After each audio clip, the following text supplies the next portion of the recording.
And as we are talking about associate nations, I would want to let you speak a little more about how ICC should move forward with it. Because if you have seen in football, so whenever a World Cup happens, before that, so many teams participate in the qualifier, and then there is a group of teams who actually play. But that hasn't been the case with ICC. When you talk about a World Cup, there are only 10 teams who will compete in a 50 over World Cup game, a tournament. So, do you think we require something from the ICC side of it?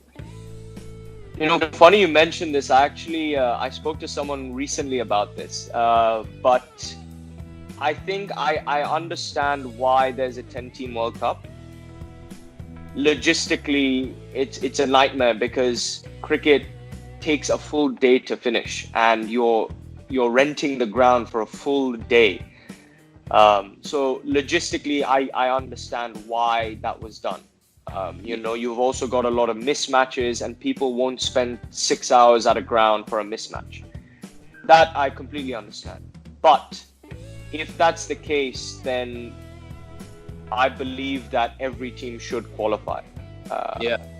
Like you mentioned with the football, I think there are too many upsets now that anything can happen. You look at the World Cup qualifiers back in Zimbabwe in 2018. Scotland would have knocked out West Indies, but due to a dodgy LBW decision, they lost. And Duckworth Lewis came into play. I don't know if you saw that LBW decision, but it was one of the worst decisions I've ever seen in my life. Even I was surprised. I wouldn't mind saying that. I was surprised of how Afghanistan also qualified. Exactly. We beat Afghanistan.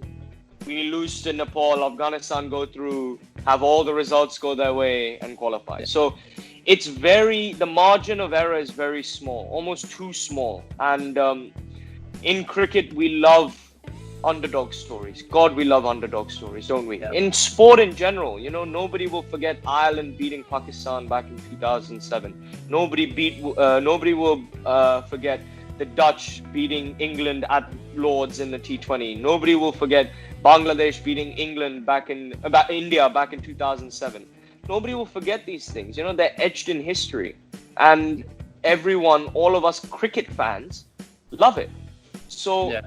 I understand the 10-team World Cup, but if that's the case, then I think you should have more qualifiers and more teams qualifying, all the teams qualifying, because I think it's got to a stage where each team, has to earn their spot and their rightful spot in the World Cup, because it's just unfair. I look at that Scotland side and I see a lot of very, very good players, and they beat the World Cup winners. So how can you say that they don't deserve a World Cup spot? I think everyone should deserve a fair shot. But I think the ICC are recognizing this. I don't think it's something that they're ignorant to. I think they are recognizing this. You see, they've opened up the ICC World Cricket League Division 2. Yeah. They've given more teams ODI status. There's now 36 ODIs over 2 years for associates, which is a lot compared to the last cycle. And I think they've given another member, they've given the Dutch team full ODI status, so they'll be playing with India, Pakistan, Sri Lanka, and all of them. So I think the ICC are making the right steps forward. You look at the ICC Test Championship as well. It's very exciting to see what's happening. So I think they are making the right steps. And, I don't have all the right answers. None of us do. But I think the ICC are hearing us, which is a good thing, and it's great to see for cricket, because not everyone is just interested in Indian cricket or Australian cricket, or they're interested in all forms of cricket now. A lot of people are tuning in to watch the World Cup qualifiers back in 2019.